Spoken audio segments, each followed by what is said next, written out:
In this video, I'm going to take you through a finance plan for every budget level from 0 to 10 million and everything in between. By the end of this video, you're going to understand how to finance any film at each of these budget levels.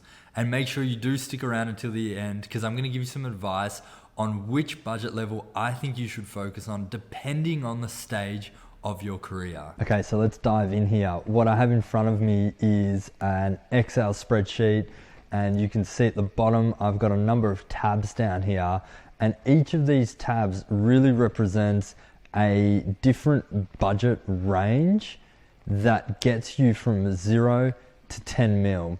So as we go through each of these budget ranges, I'm going to show you how they can increase. So for example, to get from 650 to 1 mil, I'm going to show you how this finance plan still applies, but you can just like stretch it out.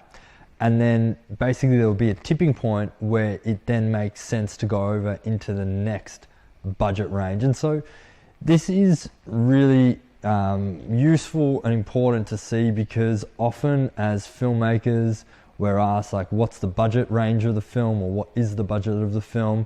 And we tend to just kind of throw out numbers or throw out ranges depending on what we might have heard other people say, or we might have a very rough idea of the actual costs of production. But until you see how a film's actually financed, those budget ranges, they don't mean as much, right? Until you really see how you're going to put together the finance for that film, it's easier to just say like, yeah, the budget is 5 mil, because you kind of know that with 5 mil you might be able to get a decent actor, like a big name actor. Maybe that certain companies are looking in that budget range. But until you see the nuts and bolts of it, until you see how a $5 million film, for example, is actually financed, you really have no idea what you're doing. So what I'm going to do in this video is really just take you through each of these step by step, so that you have a very clear understanding of how you're going to finance a film at any of these budget ranges. And so then when you go to pitch your film, you can choose one of these ranges. You can have confidence in knowing that you know how it's going to get financed. And then ultimately, you're going to have a very clear plan to actually get the film up. So let's dive in here. So number one is really a budget anywhere from 0 to 250K. And the reason it kind of finishes at 250K is I'm going to show you that once you get to 250K, you're better off at that point trying to access some sort of tax incentive and stretching the budget over 500. But that's jumping one step ahead. Let's stay with 250. Basically, as long as you know that ceiling is 250, then any film financed up until the 250K mark is really going to be producer contribution and or private investment. Now, I've just put 50 and 200K here as an example, but really there's any combination of ways that you could finance this film. So, for example, it could be all private investment, and actually in private investment in this example, I'd include crowdfunding, right? Like that could also form part of this 250. It could be, it could be the opposite, right? So you get the idea. Like, what is important to know though at this budget range is a few things. Number one is you're likely going to have deferred fees. So crew and cast, or a combination of both, are likely going to have to defer some of their fees. That's the first thing. The second thing is you're going to have to put some constraints on the film. So for example, you're going to have limited locations, limited characters. You ideally want to be limiting the amount of lighting and gripping equipment that you're using. You also want to limit the number of shoot days. So this film is going to have a lot of constraints on it. And then of course, because of that, there are certain genres that are more suitable to this type of budget level, for example, horror. But what's important to know is there's not really any funding available outside of these two areas, because your film doesn't have a big enough budget to give any kind of distributor or sales agent any confidence that you're going to be able to execute. So they're going to look at it and say, we'll kind of come back to us when the film's finished, and we'll look at it as an acquisition. You might be able to get grants, but for the purpose of all of these finance plans, I've left grants out of this. So I'm purely looking at finance plans where you're not able to access grants, but that might be an area where you could bring some money in. You're likely not going to get any investment from a post-production company because the budget for post is going to be quite small anyway. So you're just really left with this cash budget for the raw costs of production and likely having to defer some of those. So that's step one. Now let's look at what happens when you raise that 250K and how you can turn that into 650K or thereabouts. So basically, once you get to 250K, what you want to try and do is look at a tax incentive where you're getting around 30% of your costs back, either through a rebate or a refundable credit. So for this example, I've used 30%.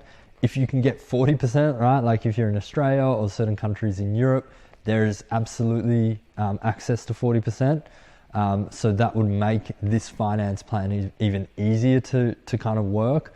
But once you get to that 250K, basically, if you can bring in a small amount of marketplace, so when I say marketplace, I'm talking about the local distributor and a sales agent, right? You're not asking for huge amounts here, 30, 50K, that's not unheard of, it's not unreasonable. That's a pretty reasonable amount to be seeking from the marketplace.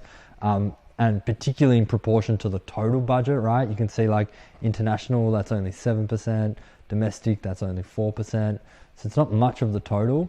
And then if you can invest some of your fees back into the project, so what we'll be looking at here is charging probably 5% of overheads, which would be about $32,500.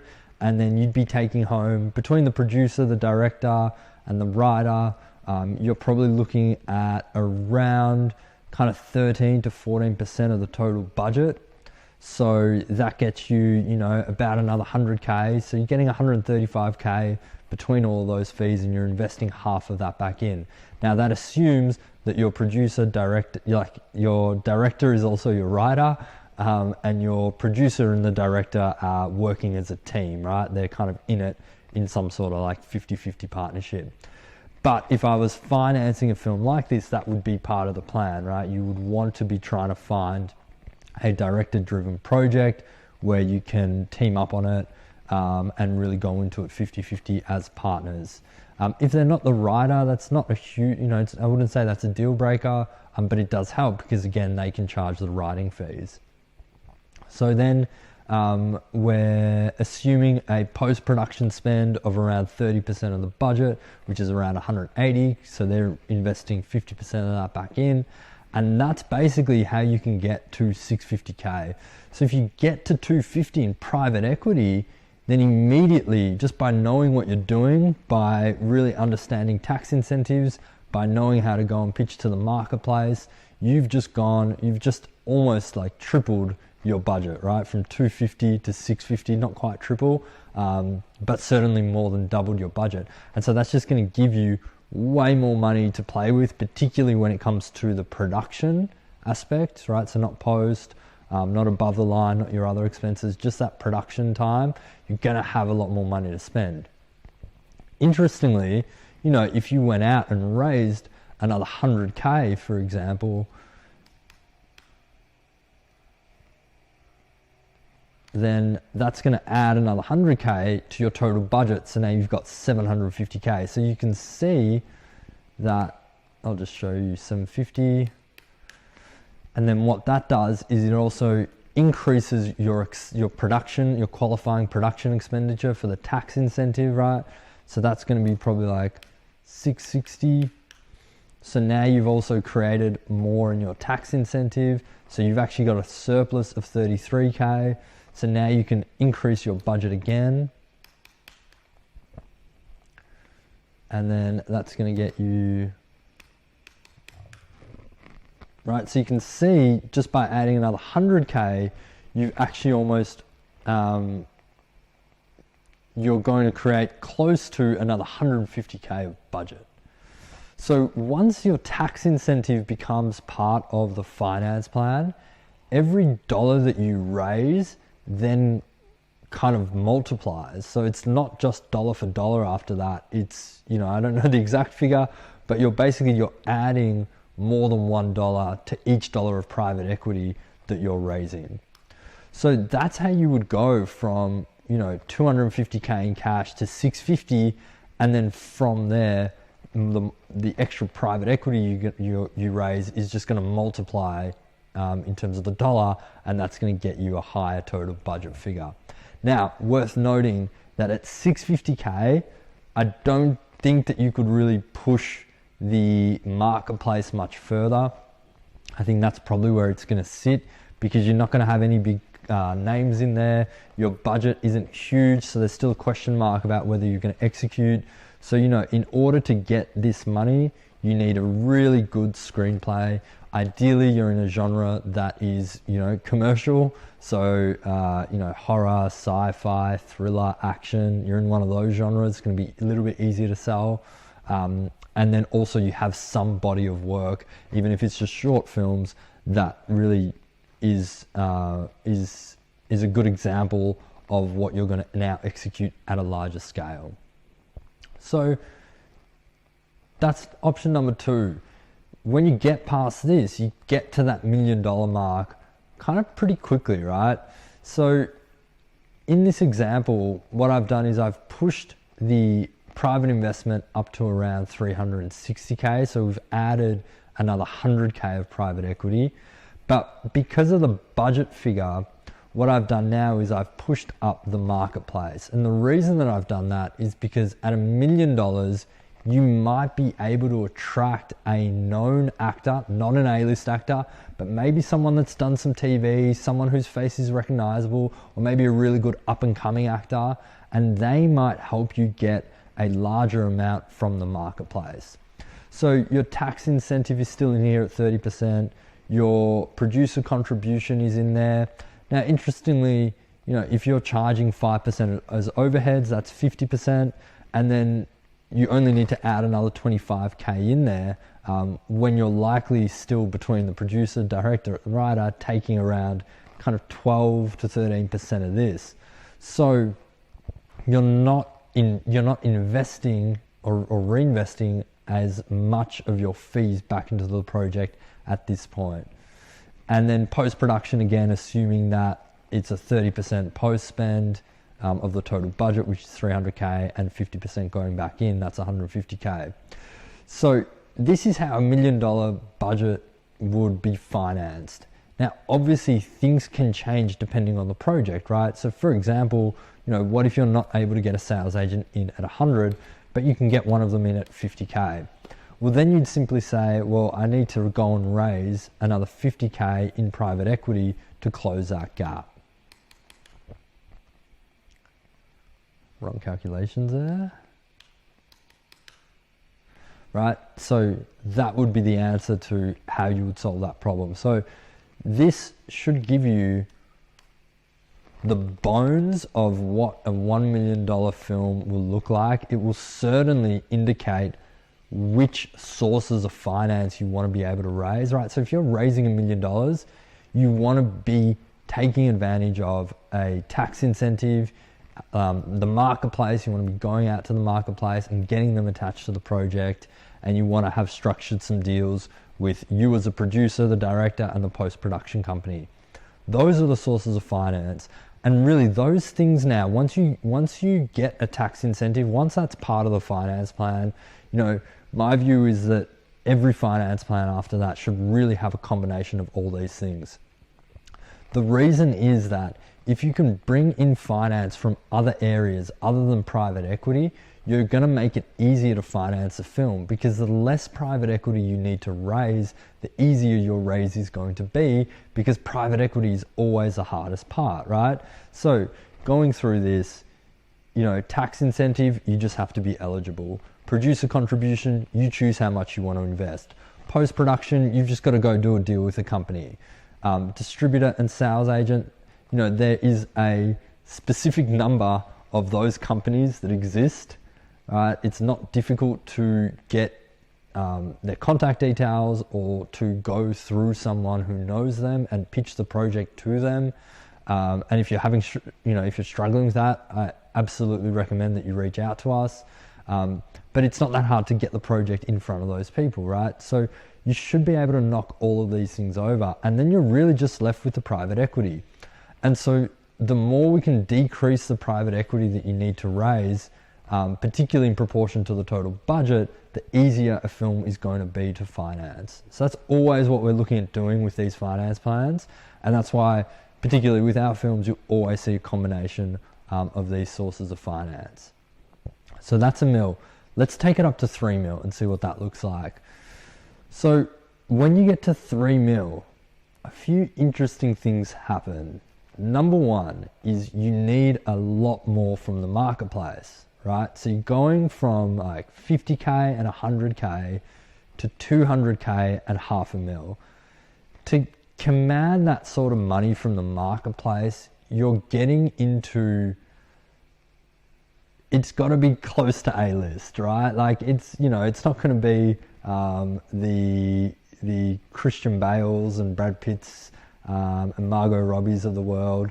You're not quite there yet. You don't need to be there yet, but you're going to be either having to attach really solid film actors who maybe they're just not at that next level up, or maybe they're at a stage of their career where they're not as hot as they once were, or again, some really talented and really well-known TV actors. But beyond just they've done a few things in TV, they're a really recognizable face at this point. So to do that, that then becomes a question of, well, how are you going to get, how are you actually going to attach those cast? Every agent wants the film to be financed before they even read the script sometimes. So you then fall into this chicken and egg scenario. And if you have grappled with that before, I recommend checking out one of my videos on that. It will give you some insight into how to approach that specifically and how we approach it. But it does create a bit of friction now between this marketplace, or it's going to be a bit harder for you to get the money that you need to finance this budget. What it does further down is you can see that you need to raise a much larger amount of private equity as well to make this work. Your post-production, now before I was using a multiple of like 30% of the total budget, but there's kind of like a cap that doesn't just keep stretching, because 30% of $3 million is about 900K. It's probably a little bit high. There are certain, like if you're applying for a tax incentive, the rates that the post-production company are charging still need to be commercial rates. And so there's kind of a point where that 30% rule doesn't keep working, because the post-production spend just ends up being kind of really high and beyond what you would need to pay in the marketplace. So like for this example, I've kept it at 600K. I think it could be a bit higher than that, maybe like 800K. Let's even just update that now. So that would get us 400K here, which would decrease the private to 920. And look, of course, you could invest more of your fees back in, because you're going to be getting a lot more, right? Like 150K is going to be overheads, and then around, another 300 odd, like a little bit more than 300 is going to be all your producer director fees. But at $3 million, maybe this is a different type of project, right? It's not a director producer kind of partnership. Maybe you're a producer driving the project and you've hired a director, and so they might be less, or maybe more hesitant to invest as high a percentage of their fees as you are, right? So you could absolutely invest more of your fees into this to bring down the amount of private equity. But what I'm doing here is really just showing you that if you kind of invested just your overheads and a little bit more, then you're going to have to raise just shy of $1 million to get this film financed. And so, that's a pretty tall order. Like, that's difficult to do, particularly if you haven't done it before.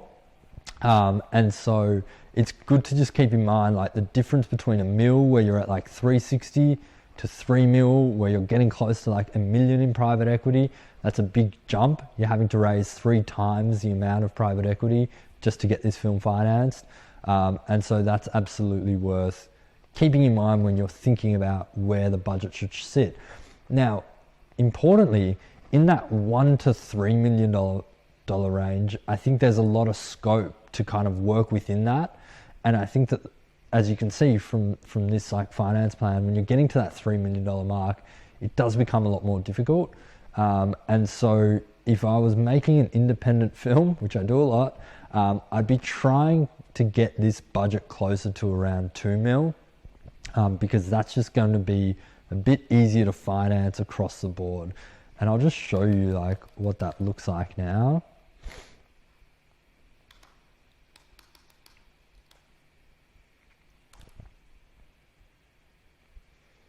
So we'll decrease.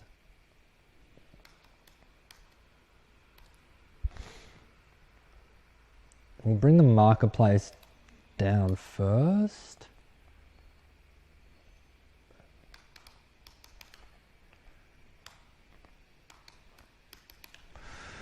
So at this level, you know, particularly for the marketplace, your need to get a really big name or a much bigger name is less important, right? So if you have a really killer script, good concept, good genre, good director, getting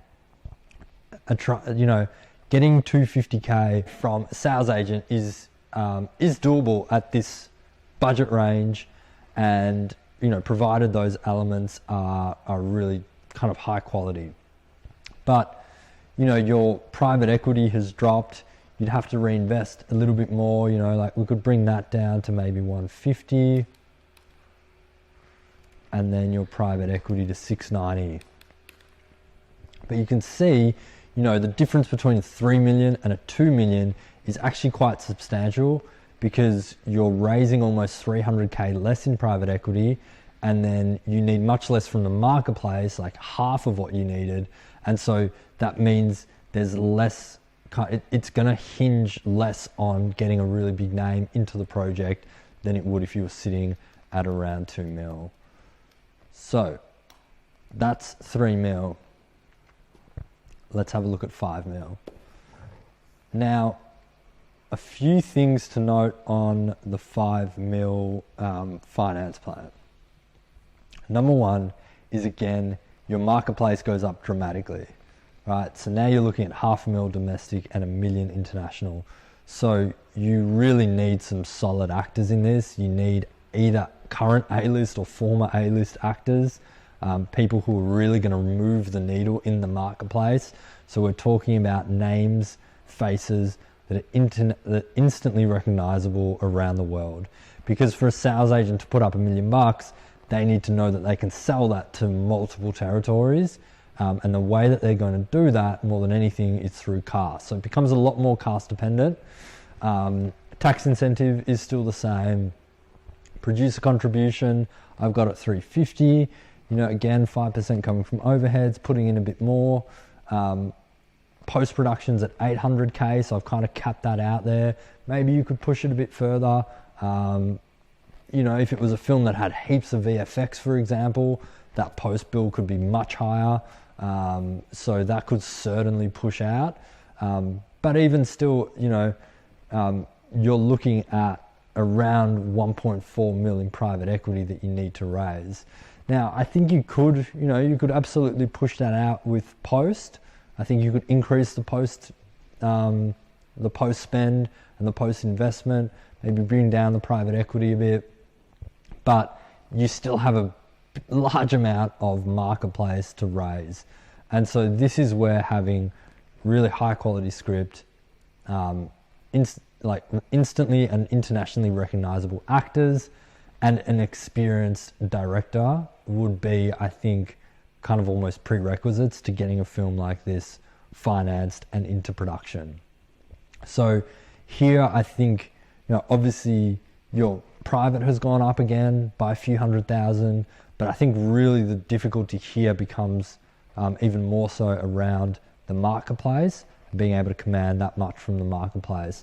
Now, some of you might have noticed this line, pre-sales, which I haven't touched on up until this point, because if you're making a film up until this budget range, then because you're likely not going to have really big actors cast in the film, then your ability to get pre-sales is going to be somewhat limited. And so I haven't wanted to factor that in at all.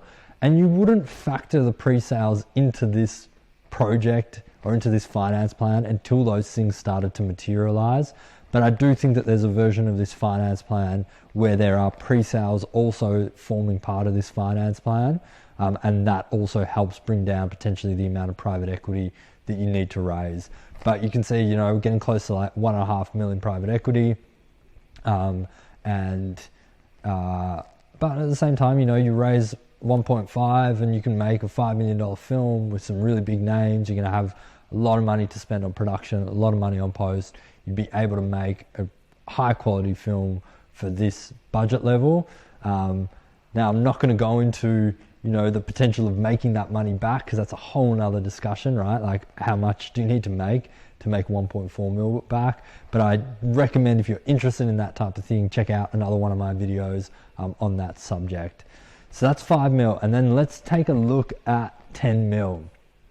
So what I've done with 10 mil is I've kept the marketplace at around 30% total. So you can see 5 and 10 is 30% in the marketplace, so 10% from local, 20% from international. Tax incentives, obviously the same. Producer contribution, I've left consistent, but I think this could go up, right? Like, even if we put it at $500,000, that's going to be 5% of the total. So that will bring our private down a little bit. I'm using an example of about $1 million in post-production spend. Again, maybe you could push that up a little bit, but I do think that there comes, you know, there's probably going to be a cap. If you're not spending money on things like VFX particularly, then it does, I think it's difficult for the post spend to really keep stretching. If you have VFX and it's a big part of the film, I think that can blow out, you know, way past, you know, $1 million. I think that can really start kind of pushing out a lot, but it depends how much VFX as well.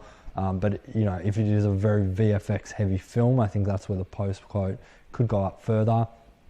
But for now, I've just said it's $1 million, they're investing half, 500K. So that means you have to raise about 3.3 million privately. So that becomes a very tall, you know, very kind of high benchmark for you to have to jump over to raise a $10 million film. Sorry, a budget for $10 million. It also, obviously, you have to have some really big names in there. And so you can see, the bigger the budget gets, the harder it becomes for each of these sources of finance to really just click in, because you've got such big amounts that you need to get from marketplace. You're going to need an A-list actor. To get an A-list actor, it's not easy unless you're an established director and they want to work with you. Then the agents are going to want to know that there's finance in place. Even if you are established, they still might want finance. To go and raise 3.3 mil without any actors attached, that's difficult to do. So like, this budget range just becomes very difficult. And it's also not such a big range that it's an obvious it's an obvious project for a mini major, or particularly a studio. You know, studios are really looking at much bigger films now. And also, it's not what I'm doing with this video. With this video, I really just want to take you through like how you would independently finance it yourself, as opposed to going and selling the script, or getting one of those mini majors or majors to just fully finance the whole thing. So you can see with the 10 mil, a lot of money in there. Lots of barriers that you'd have to overcome. And I think, you know, especially for me personally, that's why, you know, even having done, so up to my 8th film as a lead producer, I've EP'd a bunch more, helped a lot more get into finance as well.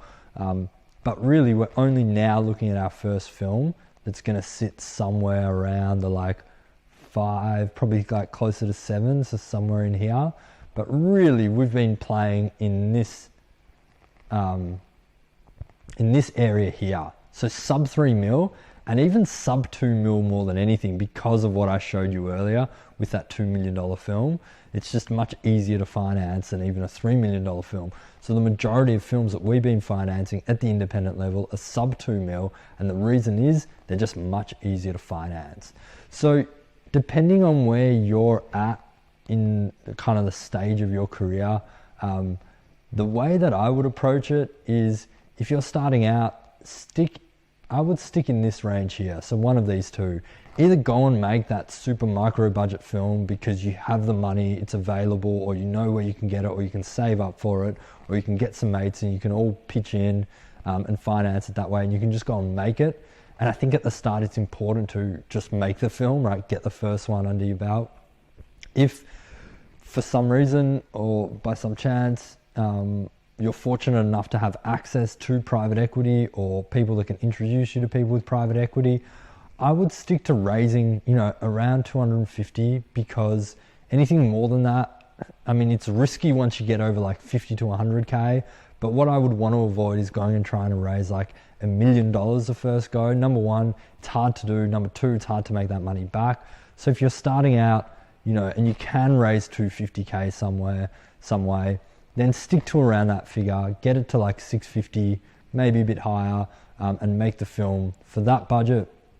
And then also it's a great way to become familiar with utilizing a tax incentive, going out to the marketplace, getting these different sources of financing at a lower level before you then go and try and make your $1 million, $3 million, $5 million film. So if you're starting out, I'd recommend these two, depending on really just your ability to raise or your access to private equity. Then once you've made like 1 or even 2 films at this level, my view is this: if you can keep making films at this level, then just focus on making those films better. Because the moment that you make a really great film, your ability to raise finance increases, right? Your ability to go to the marketplace and get larger amounts of money, your confidence with pitching to investors increases because of your track record.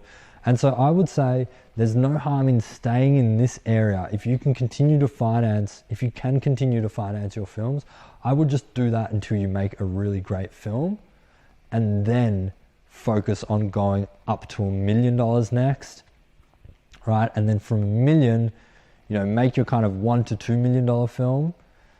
And then from there, get into the $3 million range, which is where you're looking at attaching cast. And by the time you get to this $3 million range, if you've done this properly, if you've made a micro budget film, you've learned, you've kind of gone onto a 650, you're familiar with how finance works, hopefully you've made a good film at that budget level, maybe you've gone to $1 million next, right? And again, you've made another solid film.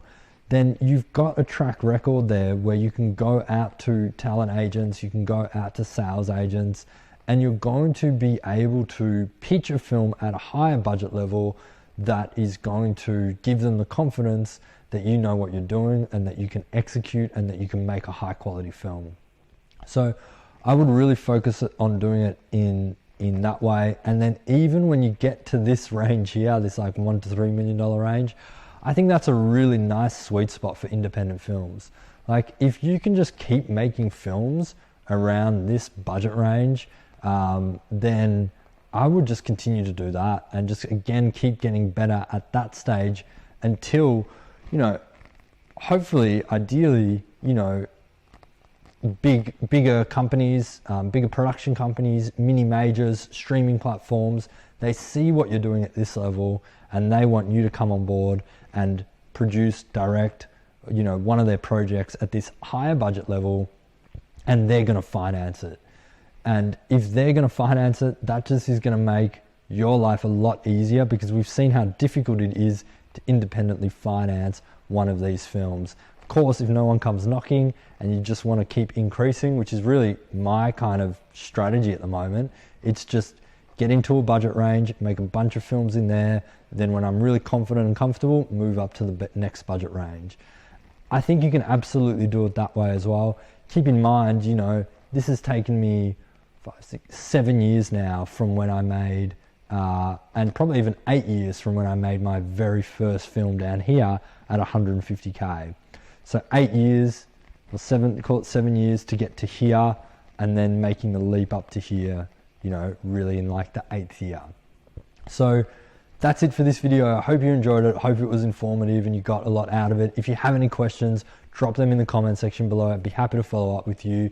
If you want to get in touch with us about helping you finance your film, then there's a link in the description. Make sure you like the video, subscribe to the channel, and I'll see you on the next one.